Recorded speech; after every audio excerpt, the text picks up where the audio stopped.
Students, today we are discussing about acids, bases, and salts. Already you have learned about these in your lower classes. Chinna class lo meer already acids properties, bases properties, and what are salts అనేవి మనం కొంతవరకు నేర్చుకొని ఉన్నాం. So first we are discussing about acids. What are acids? In general, acids are sour to taste. రుచికి పుల్లగా ఉండేవి acids అని అంటాం. And what are bases?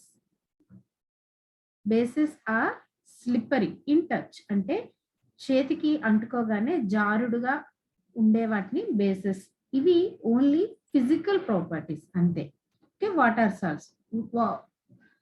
Acids bases కానివి సాల్ట్స్ లోకి వెళ్తాయి అన్నమాట. Okay, this is about some of the properties of acids, bases, and salts. Okay, so coming to chemical properties, what are the chemical properties of acids and bases? First, here we are learning about only acids and bases. Okay, so what are the chemical properties? First, coming to color, acids and bases gives different colors to some of the indicators. అంటే కొన్ని సూచికలు ఉంటాయి, వాటిలో acids ఒక రకమైన రంగుని, bases ఒక రకమైన రంగుని ఇస్తాయి. ఆ కలర్ ని బట్టి what are acids and what are bases అనేది మనం క్లియర్ గా చెప్తాం. బెస్ట్ ఎగ్జాంపుల్ వచ్చి మనకి litmus paper. Okay, sorry, best example litmus paper. ఈ లిట్మస్ పేపర్ ఏంటి అంటే అది మనకి బ్లూ కలర్ లో ఉంటుంది అండ్ రెడ్ కలర్ లో ఉంటుంది అన్నమాట.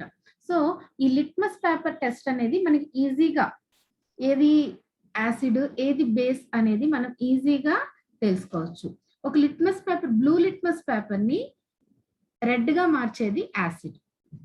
Okay, acid turns blue litmus to red and base changes red litmus to blue. Reverse అన్నమాట. అంటే బేస్ క్షారము అనేది రెడ్ లిట్మస్ ని బ్లూ కలర్ లోకి మారుస్తుంది. ఈ విధంగా లిట్మస్ టెస్ట్ ద్వారా మనము ఆ యాసిడ్స్ ఏవి బేసెస్ ఏవి అని చెప్పగలం. అలాగే ఇంకొకటి ఏంటంటే methyl orange. Okay, methyl orange. ఈ మిథైల్ ఆరెంజ్ అనే ఈ ఇండికేటర్ ని యాసిడ్ బేసెస్ ఏవి అని తెలుసుకోవడానికి మనం బాగా యూజ్ చేస్తాం.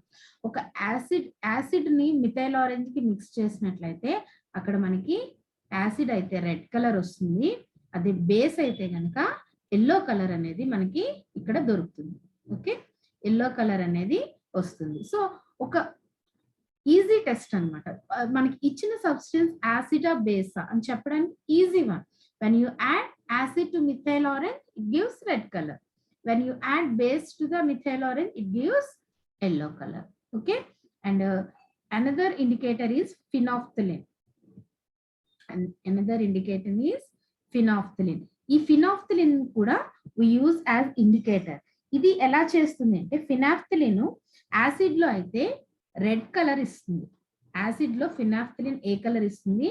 Red colour. అండ్ అదే బేస్ లోకి వెళ్తే ఇది కలర్లెస్ గా మారిపోతుంది. ఓకే, ఈ రకంగా మనకి ఈ ఇండికేటర్స్ అనేవి మనము యూజ్ చేసుకోవచ్చు అన్నమాట. ఓకే, ఇండికేటర్స్ ని మనము ఈ విధంగా యూజ్ చేసుకుంటాం. ఇండికేటర్స్ బట్టి అవి మనకి ఏంటి అనేది మనకి తెలుస్తూ ఉంటుంది. ఓకే, అలాగే మనకి ఓల్ ఫ్యాక్టరీ ఇండికేటర్స్ అని ఉంటాయి. Olfactory indicators. ఈ ఓల్ ఫ్యాక్టరీ ఇండికేటర్స్ ఏంటంటే ఇవి మనకి స్మెల్ ని బట్టి అది యాసిడా బేసా అని చెప్పగలిగే వాటిని ఓల్ ఫ్యాక్టరీ ఇండికేటర్స్ అంటారు. లైక్ ఎగ్జాంపుల్ ఆనియన్, ఓకే, ఉల్లిపాయ, అండ్ అలాగే క్లోవ్ అంటే లవంగాల ఆయిల్ అన్నమాట. ఇది కూడా మనకి ఓల్ ఫ్యాక్టరీ ఇండికేటర్ గా యూజ్ చేస్తాం. అలాగే వెనిలా ఎసెన్స్, ఇవన్నీ కూడా మనకి ఏంటంటే ఇవి డిఫరెంట్ స్మెల్ ఇస్తూ ఉంటాయి. యాసిడ్ వచ్చినప్పుడు ఒక రకమైన స్మెల్, బేస్ లో ఉన్నప్పుడు ఒక రకమైన స్మెల్ ని ఇవి ఇస్తూ ఉంటాయి అన్నమాట. సో వీటిని ఓల్ ఫ్యాక్టరీ ఇండికేటర్స్ అని అంటారు. సో ఇంతవరకు మనము acid bases some of the properties నేర్చుకున్నాం. And coming to very important chemical property of acids is reaction of acids with metals. అంటే ఆమ్లాలు లోహాలతో చర్య జరిపినప్పుడు ఎటువంటి చర్య అనేది జరుగుతుంది, ఎటువంటి రియాక్షన్ అనేది అక్కడ జరుగుతుందంటే మనం క్లియర్ గా అబ్జర్వ్ చేసుకోవచ్చు. ఏదైతే రియాక్షన్ యాసిడ్ ని మెటల్ ని రియాక్ట్ ఒకదానికొకటి రియాక్ట్ అవుతాయో మనకి ఇమీడియట్ గా ఒక గ్యాస్ అనేది అక్కడ మనకి రిలీజ్ అవుతుంది అనమాట. ఈ రిలీజ్ అయిన గ్యాస్ దగ్గర బర్నింగ్ స్ప్లింటర్ మండే అగ్గిపుల్లను కానీ ఈ రిలీజ్ అయిన గ్యాస్ దగ్గర ఉంచినట్లయితే అది పాప్ సౌండ్ తో ఆగిపోతుంది. బర్నింగ్ స్ప్లింటర్ అగ్గిపుల్ల మండుతున్న అగ్గిపుల్ల అనేది ఆగిపోతూ ఉంటది అనమాట. సో దీన్ని బట్టి మనము ఈ రిలీజ్ అయిన గ్యాస్ ఏంటంటే H2 హైడ్రోజన్ అని మనకి క్లియర్ గా తెలుస్తుంది. సో ఇక్కడికి వచ్చేసరికి మనకి రియాక్షన్ అనేది సపోజ్ హైడ్రోక్లోరిక్ యాసిడ్ అనేది మనం తీసుకున్నాం. Okay, so metal zinc metal తో ఇది రియాక్ట్ అయింది. సో ఇమీడియట్ గా మనకి బై ప్రొడక్ట్స్ ఏంటంటే zinc chloride ZnCl2 plus H2. ఈ H2 గ్యాస్ అనేది మనకి రిలీజ్ అవుతుంది. సో ఈ H2 గ్యాస్ రిలీజ్ అయింది H2 నా కాదా అని చెప్పడానికి మనకి ఈ టెస్ట్ అనేది ఉంటుంది, బర్నింగ్ స్ప్లింటర్ టెస్ట్ అనేది. ఓకే, ఒక్కొక్క గ్యాస్ దగ్గర ఆ అగ్గిపుల్ల అనేది ఒక్కొక్క రకంగా ప్రవర్తిస్తుంది. సో అది ఎప్పుడైతే పాప్ సౌండ్ తో పుట్ ఆఫ్ అయిపోయిందో ఆగిపోయింది అంటే అక్కడ రిలీజ్ అయింది మనకి ఏంటి అంటే హైడ్రోజన్. సో కామన్ పాయింట్ ఏంటంటే when acids react with metals it gives hydrogen gas. ఆమ్లాలు లోహాలతో చర్య జరిపినప్పుడు హైడ్రోజన్ గ్యాస్ ని విడుదల చేస్తాయి. సో యాసిడ్స్ ఎలా అయితే మెటల్స్ తో రియాక్ట్ అవుతున్నాయో అలాగే బేసెస్ కూడా మెటల్స్ తో రియాక్షన్ జరుగుతాయి. సో ఎప్పుడైతే బేసెస్ రియాక్ట్ అవుతున్నాయో ఇక్కడ కూడా మనకి హైడ్రోజన్ గ్యాస్ అనేది రిలీజ్ అవుతుంది. Okay, for example 2NaOH sodium hydroxide plus zinc is a metal. So ఇవి రియాక్ట్ అయినప్పుడు హైడ్రోజన్ గ్యాస్ అనేది రిలీజ్ అవుతుంది. బట్ ఇక్కడ ఒక చిన్న ఇదేంటంటే మనకి ఒక పాయింట్ మనం ముఖ్యంగా అండర్స్టాండ్ చేసుకోవాల్సింది, such reactions are not possible with all metals. ఈ విధమైన రియాక్షన్ అన్ని మెటల్స్ తో కూడా ఇలానే అవుతుంది అంటానికి మనం అనుకోవడానికి లేదు. Okay, reaction changes according to the metal. ఇక్కడ మనకి Na2ZnO2 దీన్ని ఏమంటారంటే సోడియం జింకేట్ అని అంటారు. దీన్ని ఏమంటారంటే సోడియం జింకేట్. ఫార్ములా చాలా important, Na2ZnO2. So bases react with metals also giving hydrogen gas. Okay, so but this reaction is not possible with all the metals. Next one ఏంటంటే acids with carbonates. Acids అనేవి carbonates means sodium carbonate, sodium bicarbonate. Okay, like that when acids react with carbonates what will happen? When acids react with carbonates they liberate carbon dioxide gas. అంటే ఆమ్లాలు carbonates తో చర్య జరిపినప్పుడు carbon dioxide gas ని release చేస్తాయి. Okay, one example తీసుకుందాం. Na2CO3 sodium carbonate plus one of the acid hydrochloric acid 2HCl gives rise to 2NaCl plus H2O water plus CO2 carbon dioxide gas. Okay, ఇక్కడ కూడా ఈ release అయింది carbon డయాక్సైడా కాదా అనడానికి మనము బర్నింగ్ స్ప్లింటర్ టెస్ట్ ని conduct చేస్తాం. ఎప్పుడైతే ఒక మండుతున్న అగ్గిపుల్ల బర్నింగ్ స్ప్లింటర్ ని ఈ గ్యాస్ దగ్గర ఉంచుతామో అది ఆగిపోతుంది. ఇందాక హైడ్రోజన్ దగ్గర ఏంటంటే పాప్ సౌండ్ తో ఆగిపోతుంది, ఇక్కడ నార్మల్ గా ఆగిపోతుంది అనమాట. సో దీన్ని బట్టి మనం ఏం చెప్తామంటే ఇది కార్బన్ డయాక్సైడ్ గ్యాస్ అని చెప్తాం. ఓకే, సో ఇలాగే ఇంకొక ఎగ్జాంపుల్ చూద్దాము. NaHCO3 sodium bicarbonate baking soda formula ఇది. Okay, plus HCl gives rise to NaCl plus H2O plus CO2. So ఏవైనా carbonates when reacts with acids they liberate carbon dioxide gas అన్నమాట. Okay, so ఈ carbon dioxide gas అనేది మనకి ఇంకొక రకంగా కూడా ఉపయోగపడుతుంది. ఏంటది? On passing excess carbon dioxide through lime water అంటే కాల్షియం హైడ్రాక్సైడ్ ద్వారా చేసినప్పుడు మనకి వైట్ ప్రెసిపిటేట్ అనేది ఫామ్ అవుతుంది. సో దాని రియాక్షన్ కూడా ఇది కాల్షియం హైడ్రాక్సైడ్ అన్నమాట. ఓకే, దీన్నే లైమ్ వాటర్ అని అంటారు. ఈ రిలీజ్ అయిన కార్బన్ డయాక్సైడ్ గ్యాస్ ని ఈ లైమ్ వాటర్ గుండా పంపిస్తే మనకి ఏమవుతుందంటే కాల్షియం కార్బోనేట్ అనేది ఫామ్ అవుతుంది ప్లస్ H2O. ఈ కాల్షియం కార్బోనేట్ ఏంటంటే వైట్ కలర్ ప్రెసిపిటేట్, ఒక తెల్లని అవక్షేపం ముద్దలాగా మనకి ఏర్పడుతుంది అనమాట. ఓకే, ఈ విధంగా మనం ఈ లిబరేట్ అయిన గ్యాస్ కార్బన్ డైఆక్సైడ్ అని మనం చెప్తూ ఉంటాం. So acids react with carbonates to give carbon dioxide gas. Next ఏంటంటే neutralisation.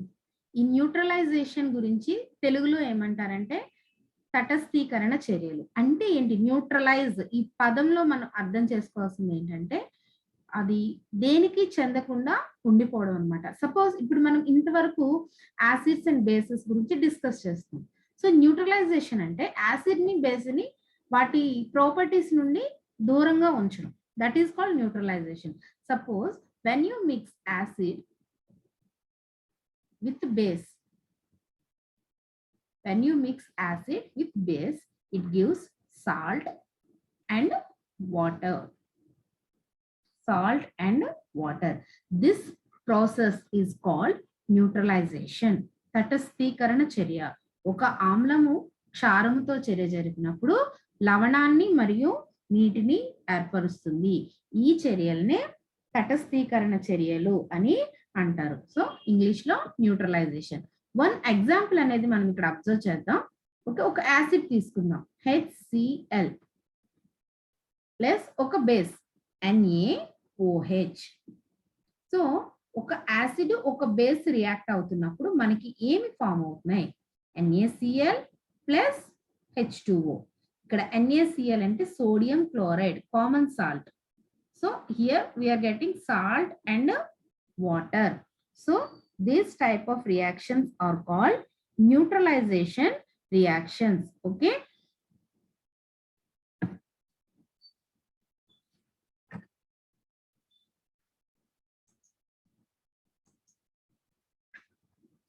Next, reaction of acids with metal oxides. Acids with metal oxides. ఇందాక మనం మెటల్స్ తో నేర్చుకున్నాం, జింక్ తో యాసిడ్స్ రియాక్ట్ అయినప్పుడు హైడ్రోజన్ గ్యాస్ ని రిలీజ్ చేస్తాయి అని. మెటల్ కాకుండా మెటల్ ఆక్సైడ్స్ తో యాసిడ్స్ రియాక్ట్ అవుతాయి. ఎప్పుడైతే మెటల్ ఆక్సైడ్స్ తో రియాక్ట్ అవుతాయో అక్కడ కూడా మనకి సాల్ట్ అండ్ వాటర్ ని ఫామ్ చేస్తాయి. ఓకే, మెటల్ ఆక్సైడ్ ఇది చాలా ఇంపార్టెంట్.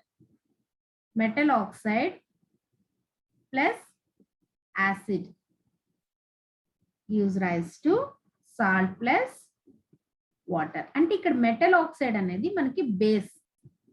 ఓకే, సో ఇక్కడ మెటల్ ఆక్సైడ్ అనేది basic in nature.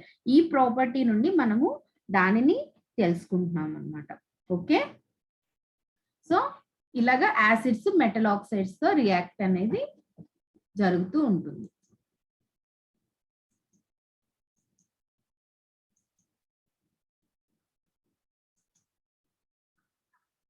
Next one చాలా ఇంపార్టెంట్ వన్ ఇక్కడ మనం నేర్చుకున్నాము.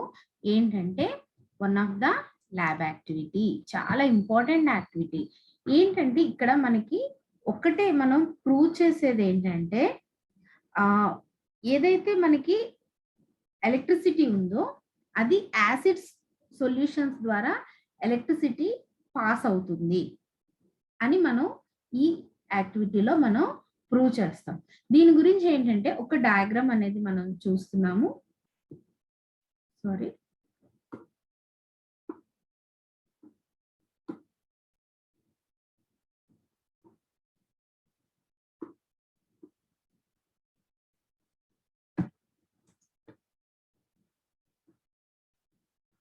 సో ఫస్ట్ ఆఫ్ ఆల్ మనం ఒక బీకర్ అనేది తీసుకొని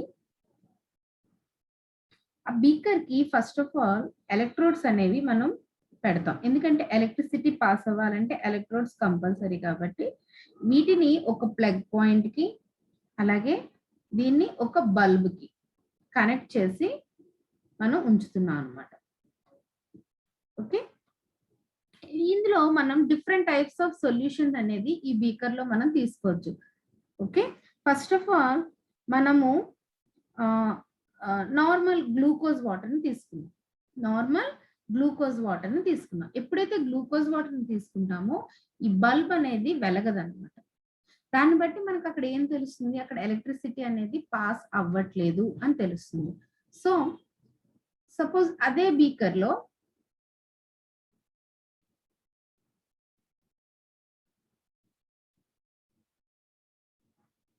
ప్లగ్ ఉంది, బల్బ్ ఉంది, ఎలక్ట్రోడ్స్ కి కనెక్ట్ ఇచ్చి ఇక్కడ మనము యాసిడ్ సొల్యూషన్ అనేది తీసుకున్నాం. యాసిడ్ సొల్యూషన్ అనేది తీసుకున్నాం. ఎక్కడైతే యాసిడ్ సొల్యూషన్ తీసుకుంటామో అక్కడ మనకి ఎలక్ట్రిసిటీ పాస్ అవ్వడాన్ని మనం అబ్జర్వ్ చేస్తాం. ఎలా అబ్జర్వ్ చేస్తాం, ఈ బల్బ్ ఏదైతే ఉందో అది వెలుగుతుంది అనమాట. దీన్ని బట్టి మనకి ఏం తెలుస్తుందంటే acid solution in water conduct electricity, అంటే ఆమ్ల ద్రావణాలు అనేవి విద్యుత్ని వాటి ద్వారా ప్రవహింప చేస్తాయి అని మనకి అర్థమవుతుంది. అయితే దీనికి రీజన్ ఏంటి, సపోజ్ HCl ఒక యాసిడ్, ఈ HCl అనేది ఎలక్ట్రిసిటీని కండక్ట్ చేయడానికి రీజన్ ఏంటి అంటే, ఈ HCl అనేది ఎప్పుడైతే వాటర్ తో కలుస్తుందో అది H+ అయాన్స్ ని రిలీజ్ చేస్తుంది. ఎక్కడైతే H+ అయాన్స్ ఉంటాయో అక్కడ మాత్రమే మనకి ఎలక్ట్రిసిటీ అనేది పాస్ అవుతుంది.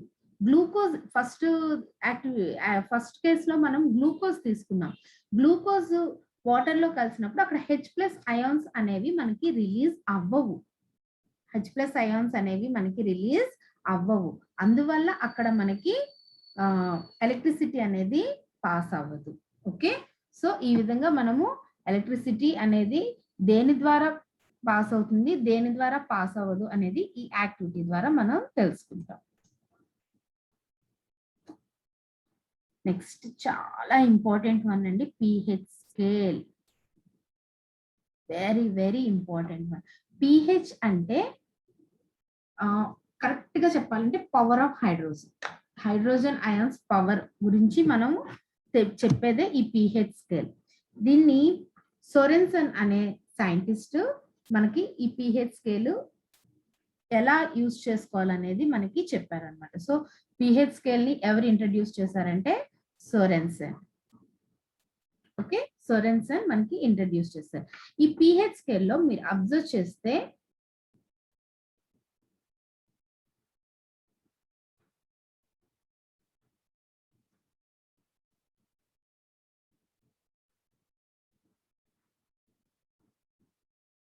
pH స్కేల్లో మనకి వాల్యూస్ ఎలా ఉంటాయంటే 0 నుండి స్టార్ట్ అయ్యి 14 వరకు ఉంటాయి. 14 వరకు మనకి వాల్యూస్ ఉంటాయి. సో మిడిల్లో ఉన్న వాల్యూ ఏంటంటే 7.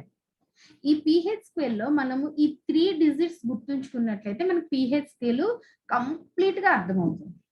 ఓకే, ఫస్ట్ ఆఫ్ ఆల్ మనము ఈ లెసన్ లో ఫస్ట్ నేర్చుకునేది వేటి గురించి, యాసిడ్స్, బేసెస్, సాల్ట్స్, ఈ 3 సబ్స్టెన్సెస్ గురించి మనం నేర్చుకుంటున్నాం. ఏ సబ్స్టెన్స్ pH వాల్యూ అయితే 0 to 7 మధ్యలో ఉంటుందో దోస్ ఆర్ యాసిడ్స్. వేటి వాల్యూ అయితే 7 తర్వాత 14 వరకు ఉంటుందో దే ఆర్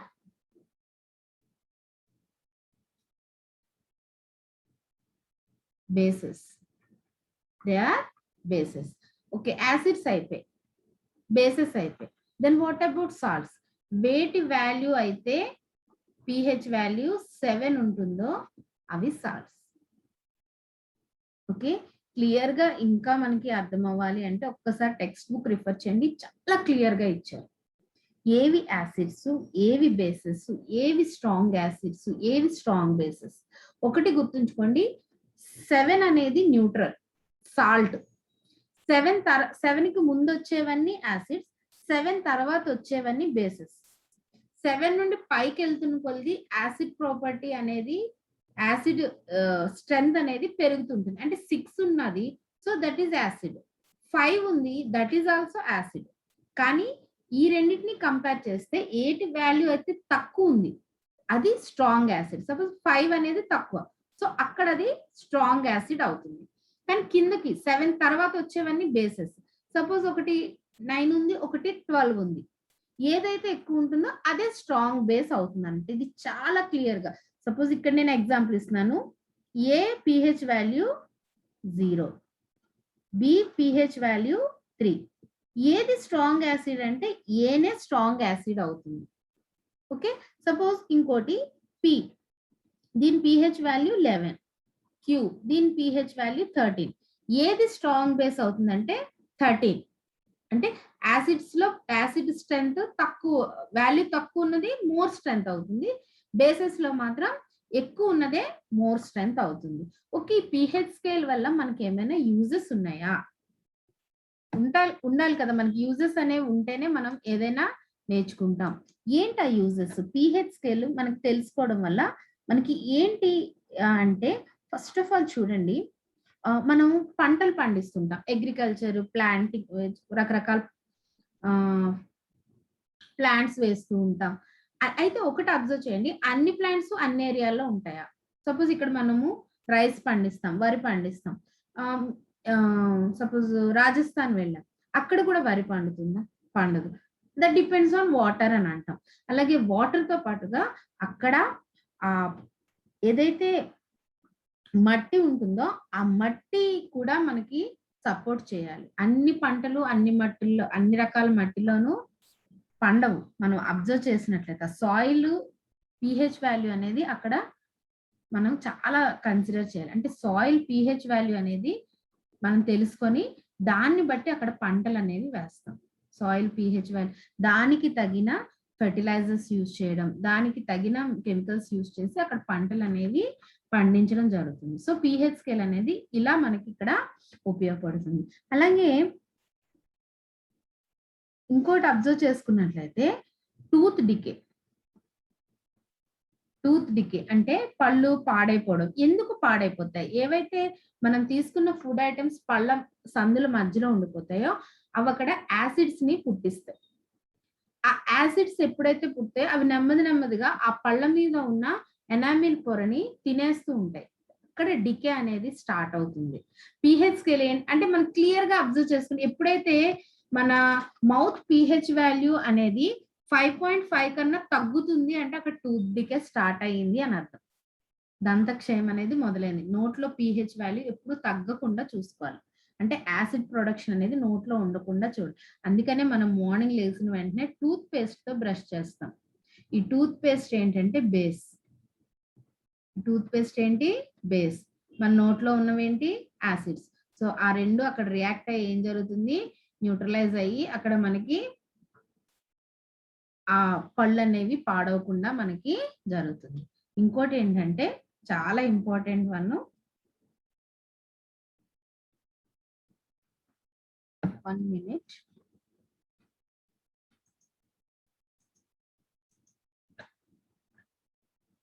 చాలా ఇంపార్టెంట్ వన్ ఏంటంటే డైజెస్టివ్ సిస్టమ్. మన డైజెస్టివ్ సిస్టమ్ ఎప్పుడైనా మనము స్పైసీ ఫుడ్ ఎక్కువగా తీసుకున్నట్లయితే మనకి తెలియకుండా కడుపులో మంటగా ఉండడం, ఎసిడిటీ అని అంటాం. అంటే అక్కడ కారణం ఏంటంటే మనం తీసుకున్న ఫుడ్ వలన యాక్చువల్ గా మన డైజెస్టివ్ సిస్టమ్ లో యాసిడ్స్ అనేవి ప్రొడ్యూస్ అవుతాయి. ఈ యాసిడ్స్ ఏం చేస్తాయి? మనం తిన్న ఫుడ్ ని డైజెషన్ చేయాలి. అయితే మనం తిన్న ఫుడ్ లో ఉన్న స్పైసెస్ వల్ల కావచ్చు, ఎక్కువసేపు ఖాళీ కడుపు వల్ల ఉండి గ్యాస్ట్రిక్ ఫామ్ అయిపోవడం, ఇలాంటి వాటి వల్ల ఏంటంటే కడుపులో మంటగా ఉండడం, ఉబ్బరంగా అనీజీగా ఉంటుంది. దాన్ని ఎసిడిటీ అంటాం. సో ఈ ఎసిడిటీ కారణం ఏంటంటే మనకి production of acids in the stomach. ఆ స్టమక్ లో ఏదైతే డైజెషన్ కి హెల్ప్ అవ్వాల్సిన యాసిడ్స్ ఉన్నాయో అవి కరెక్ట్ గా డైజెషన్ అవ్వకపోవడం వల్ల యాసిడ్స్ అనేవి ఎక్కువగా ప్రొడ్యూస్ అయిపోయి దానివల్ల మనకి పెయిన్, ఇరిటేషన్ అనేవి కడుపులో స్టార్ట్ అవుతాయి. దీనికోసం మనం ఏం చేస్తాం అంటే యాంటాసిడ్ టాబ్లెట్లు వాడతాం. ఇది చాలా ఇంపార్టెంట్ బిట్. ఎసిడిటీ తగ్గించుకోవడానికి మనం యాంటాసిడ్ టాబ్లెట్స్ అనేది యూస్ చేస్తాం. ఈ యాంటాసిడ్ టాబ్లెట్ లో ఉండేది ఏంటంటే మెగ్నీషియం హైడ్రాక్సైడ్. ఈ యాంటాసిడ్ టాబ్లెట్ లో ఉండేది ఏంటంటే small amount of magnesium hydroxide. దాన్ని మిల్క్ ఆఫ్ మెగ్నీషియా అని కూడా అంటారు. చాలా ఇంపార్టెంట్ బిట్ ఇది. మిల్క్ ఆఫ్ మెగ్నీషియా అంటే ఏంటంటే MgOH2, మెగ్నీషియం హైడ్రాక్సైడ్ నే మిల్క్ ఆఫ్ మెగ్నీషియా అని కూడా అంటారు. ఓకే, ఈ మిల్క్ ఆఫ్ మెగ్నీషియా అనేది చాలా తక్కువ అమౌంట్ లో ఈ యాంటాసిడ్ టాబ్లెట్ లో మనం యూస్ చేస్తాం. యాంటాసిడ్ టాబ్లెట్స్, ఈ టాబ్లెట్స్ అనేవి మనం ఎప్పుడైతే ఎసిడిటీ మనకి అనిపిస్తుందో అప్పుడు మనము ఈ యాంటాసిడ్ టాబ్లెట్స్ అనేవి యూస్ చేస్తూ ఉంటాం అనమాట. ఓకే, ఈ విధంగా మనకి pH స్కేల్ అనేది మన లైఫ్ కి మనం ఎవ్రీడే యూస్ చేస్తూ ఉంటాం. ఇప్పుడు బ్రష్ చేస్తూ ఉంటాం, సో దట్ కూడా మనకి అకార్డింగ్ టు pH స్కేల్, కానీ మనకి తెలియదు. ఓకే, ఈ విధంగా మనకి pH స్కేల్ అనేది మనకి చాలా యూజ్ అవుతుంది. Okay, thank you very much students.